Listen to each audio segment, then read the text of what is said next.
اور اس صورت کے اندر یہاں پر عیسائیوں کو خطاب ہے، ان کے عقائد کو چھیڑا گیا، اور جیسے یہودیوں کے اندر شرک آیا اس کی قرآن نے نشاندہی کی، اسی طریقے سے عیسائیوں کے اندر شرک ہے اور توحید ان کی مکمل نہیں ہے، اگرچہ ان کا دین بھی توحید کی دعوت دینے کے لیے اتارا گیا تھا۔ اس طریقے سے عیسائیوں کو بھی توحید سمجھائی گئی، یہودیوں کو بھی توحید سمجھائی گئی، اور اسی صورت کے اندر یہ بھی بتایا گیا کہ نجران ایک جگہ تھی، وہاں کا ایک وفد تیار ہوا، ایک ڈیلیگیشن رسول پاک صلی اللہ علیہ وسلم کے پاس آنے کے لیے تیار ہوا بحث و مباحثے کے لیے عیسیٰ علیہ السلام سے متعلق۔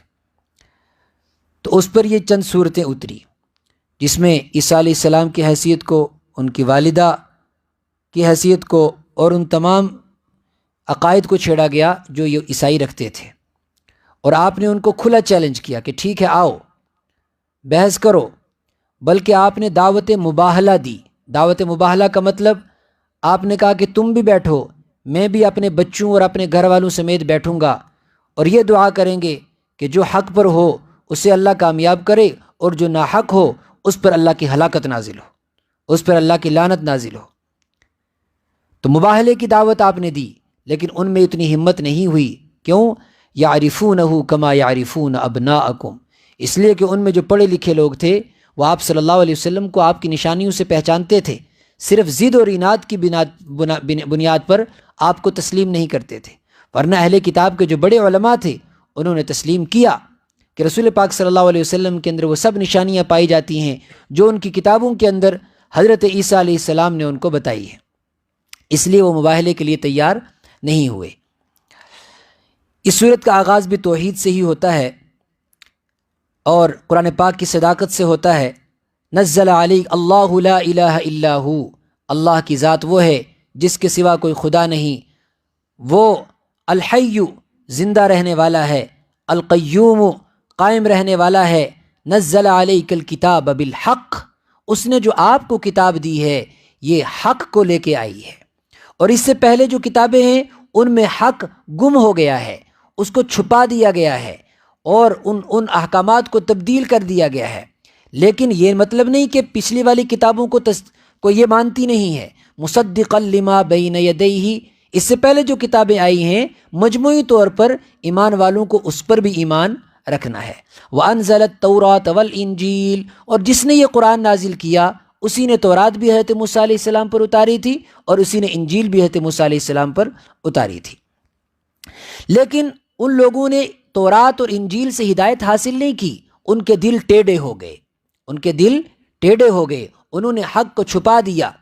ایمان والوں کو بتایا کہیں ایسا نہ ہو تمہیں تمہاری کتاب ملی ہے، تمہارے بھی کہیں دل ٹیڑھے نہ ہو جائیں، تم بھی احکام کو چھپانے نہ لگ جاؤ، لہٰذا اپنے رب سے یہ دعا کرو، ربنا، اے ہمارے رب، لا تزغ قلوبنا، ہمارے دلوں کو ٹیڑھا نہ کیجیے، بعد اذ ہدیتنا، اس کے بعد کہ تو نے ہمیں ہدایت دی، من لدنک وہب لنا من لدنک رحمہ، اور اپنی طرف سے ہمیں رحمت نصیب فرما، انک انت الوہاب، اس لیے کہ تیری ذات بڑی داتا ہے، بہت دینے والی ہے۔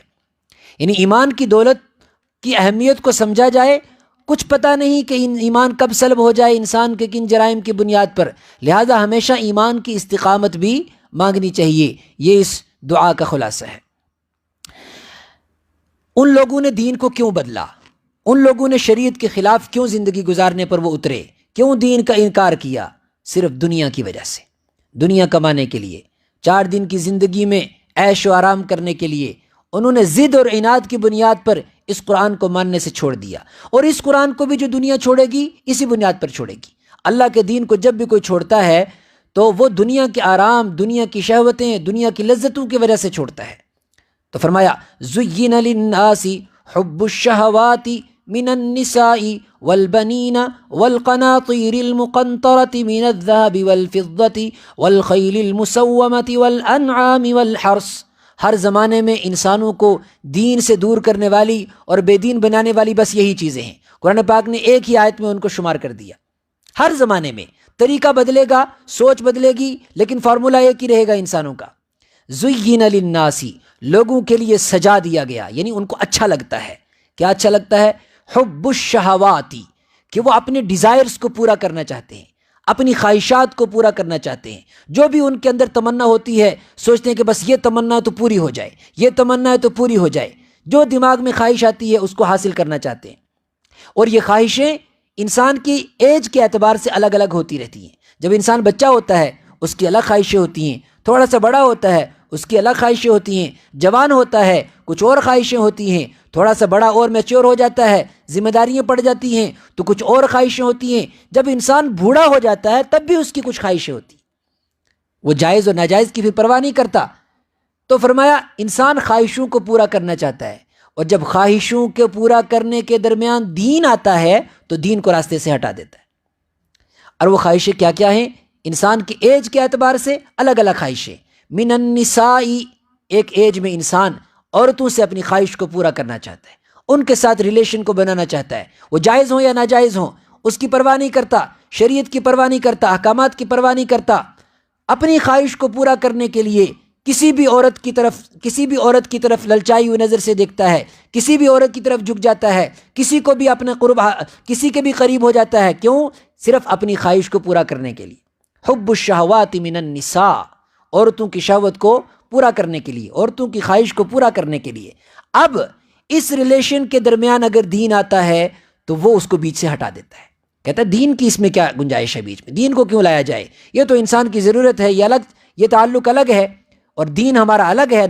نمازوں کا تعلق الگ ہے، سجدوں کا تعلق الگ ہے، یہ ہماری ایک پرسنل لائف ہے. لیکن یہی چیز اس کو دین سے دور کر دیتی ہے. والبنین، اور ایک سٹیج آتا ہے جہاں اولاد کی خواہش ہوتی ہے، میری اولاد ایسی ہو جائے، میری اولاد ایسی ہو جائے. پھر اس کے لیے حلال حرام سب کچھ پیچھے چھوڑ دیتا ہے، شریعت کے سارے قوانین پیچھے ڈال دیتا ہے. اور پھر ایک اور خواہش ہوتی ہے والقناطیر المقنطرۃ من الذهب والفضۃ، سونے اور چاندی کے ڈھیر جمع کرنا چاہتا ہے، سونے اور چاندی کے ڈھیر جمع کرنا چاہتا ہے. یعنی پیسے کے ڈھیر. پیسہ اصل میں کاغذ کا ٹکڑا ہے، پیسہ تو کچھ نہیں ہے. پیسہ اصل میں کیا ہے؟ سونا اور چاندی. ہر زمانے کا پیسہ سونا اور چاندی ہوتا ہے، گولڈ ہوتا ہے. تو فرمایا وہ سونا چاندی کو یعنی مال کو جمع کرنا چاہتا ہے. کتنی خواہش کرتا ہے مال کی. فرمایا لو ان لابن آدم وادیان من ذهب، اگر آدم کے بچوں کی، آدم کی اولاد کے پاس دو بڑی بڑی ویلیز بھری ہوئی ہوں سونے اور چاندی کی، تو وہ یہ تمنا کرے گا کہ اسے تیسری بھی حاصل ہو. وَلَن يَمْلَأَ فَاهُ إِلَّا التُّرَابُ، اور اس کے منہ کو صرف قبر کی مٹی بھرے گی بس، ورنہ اس کا منہ خواہشوں کا کبھی بھر نہیں سکتا. تو سونے اور چاندی یعنی مال جمع کرنا چاہتا ہے، بینک بیلنس جمع کرنا چاہتا ہے، جمع کر کے اچھا خرچ نہیں کرنا چاہتا، سٹاک کرنا چاہتا ہے. یہ ایک الگ خواہش ہوتی ہے. خرچ کرنا ایک الگ خواہش ہوتی ہے، ضروریات کو پورا کرنا اور اچھی کمفرٹیبل زندگی گزارنا یہ ایک الگ خواہش ہوتی ہے. اور جمع کرنا، ادخار جمع کر کے رکھنا، اس کو بینک بیلنس بنا کے رکھنا، یہ الگ خواہش ہوتی ہے. قرآن پاک نے اس کو بھی ذکر کیا. وَيْلٌ لِّكُلِّ هُمَزَةٍ لُّمَزَةٍ الَّذِي جَمَعَ مَالًا وَعَدَّدَهُ. انسان کو کبھی مال کمانے سے نہیں منع کیا گیا. الَّذِي جَمَعَ مَالًا وَعَدَّدَهُ، یہ وہ انسان ہے جو مال کو اکٹھا کرتا ہے، روک کے رکھتا ہے. وَعَدَّدَهُ، پھر اس کو گن کر اس پر خوش ہوتا ہے. يَحْسَبُ أَنَّ مَالَهُ أَخْلَدَهُ، وہ یہ سوچتا ہے کہ اس کا مال ہمیشہ باقی رہے گا، اس کے ساتھ جائے گا. ایسا ہرگز ہونے والا نہیں ہے. تو فرمایا مال جمع کرنے کی خواہش کو پورا کرتا ہے. اور اس کے بعد بڑی زبردست بات، والخیل المسومۃ، نشان لگے ہوئے گھوڑے جمع کرنا چاہتا ہے، برانڈڈ گھوڑے. اور ہر زمانے میں یہ خواہشیں بدلتی رہتی ہیں. کسی زمانے میں گھوڑا برانڈڈ ہوتا تھا، آج گاڑی برانڈڈ ہوتی ہے، آج بائک برانڈڈ ہوتی ہے. فلانی بائک لینی ہے اس کی خواہش پوری کرنی ہے، فلانی گاڑی لینی ہے اس کی خواہش پوری کرنی ہے. اچھا ایک سے کچھ عرصہ خواہش پوری ہو گئی، اب دوسری سے خواہش پوری کرنی ہے. ایک موبائل لیا اس سے خواہش پوری ہو گئی، اب دوسرے سے خواہش پوری کرنی ہے. مسومہ کا مطلب ہوتا ہے برانڈڈ، مسومہ نشان لگے ہوئے. فرمایا اس طریقے سے انسان خواہشیں پوری کرنا چاہتا ہے. والانعام والحرث، اور کھیتیوں سے یعنی زمین، لینڈ لارڈ بننا چاہتا ہے. یہ بھی ایک الگ نشہ ہوتا ہے زمینوں کو جمع کرنے کا. اتنی پراپرٹی ہے میری، اتنی پراپرٹی ہے میری. فرمایا بس ان چیزوں نے انسانوں کو دین سے دور کر دیا، ان چیزوں نے انسانوں کو اس کے پروردگار سے دور کر دیا. حالانکہ یہ سب کیا تھا؟ ذالک متاع الحیات الدنیا، یہ تو دنیا کی زندگی کا تھوڑا سا سامان تھا، واللہ عندہ حسن المآب، اور اللہ کے پاس تو بہترین ٹھکانہ تھا، اس نے یہ سب کچھ تو حاصل کیا لیکن آخرت کا ٹھکانہ اس نے برباد کر دیا۔ قل، اے نبی صلی اللہ علیہ وسلم یا قرآن پڑھنے والے بتاؤ، اعنبئکم، کیا میں تمہیں بتاؤں؟ یہ کون کہہ رہے ہیں؟ اللہ کہہ رہے ہیں اعنبئکم، کیا میں تمہیں بتاؤں، اے انسانوں میں تمہیں بتاؤں، بخیر من ذالکم، ان سب چیزوں سے بہتر چیز؟ تم نہیں جاننا چاہتے ہو کہ ان سب چیزوں سے بہتر چیز کیا ہے؟ ظاہر سی بات ہے ہر انسان جاننا چاہتا ہے، تو فرمایا للذین اتقوا عند ربہم، وہ لوگ جو تقوی کی، اللہ سے ڈر کے زندگی گزارتے ہیں، ان کے رب کے پاس جنات تجری من تحتها الانہار خالدین فیہا وازواج مطہرۃ، یہ نعمتیں جنت کے اندر ہیں، اور اسی میں آخر میں ایک نعمت ذکر کی، جنت کی ساری نعمتیں ذکر کرنے کے بعد فرمایا ورضوان من اللہ، یہ ہے اللہ کی سب سے بڑی نعمت، کہ آخر میں سب سے بڑی نعمت یہ ہے کہ اللہ راضی ہو جائے، ساری زندگی اسی پر قربان، ان صلاتی و نسکی و محیای و مماتی للہ رب العالمین۔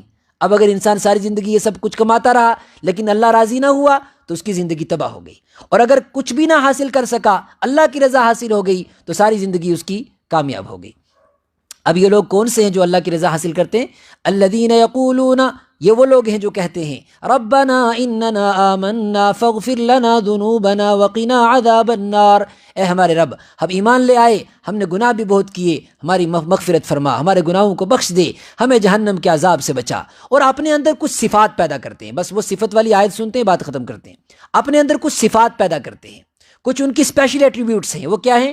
الصابرین، اپنے آپ، الصابرین کا مطلب وہ مطلب نہیں، الصابر وہ تو ہے اس میں شامل، الصابرین کا مطلب دین پر جم جاتے ہیں، الصابرین دین پر ڈٹ جاتے ہیں، اور والصادقین سچ کا ساتھ نہیں چھوڑتے، والقانتین خشوع اور خضوع کے ساتھ اللہ کی عبادت کرتے ہیں، والمنفقین جو مال اللہ نے دیا ہے اس میں سے خرچ کرتے ہیں، والمستغفرین بالاسحار، یہ ساری عبادتیں کرنے کے بعد صبح سویرے اپنے رب کے سامنے آنسو بہاتے ہیں، استغفار کرتے ہیں، اپنے رب کو مناتے ہیں۔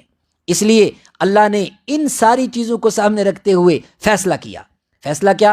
ان الدین عند اللہ الاسلام، کہ اب اور کوئی دین قابل قبول نہیں ہوگا، دین اللہ کے یہاں اگر قبول ہوگا تو صرف اسلام، اور وہ بھی مکمل اسلام۔ اللہ تبارک و تعالی ہمیں دین والی زندگی نصیب فرمائے۔ آخر دعوانا الحمدللہ۔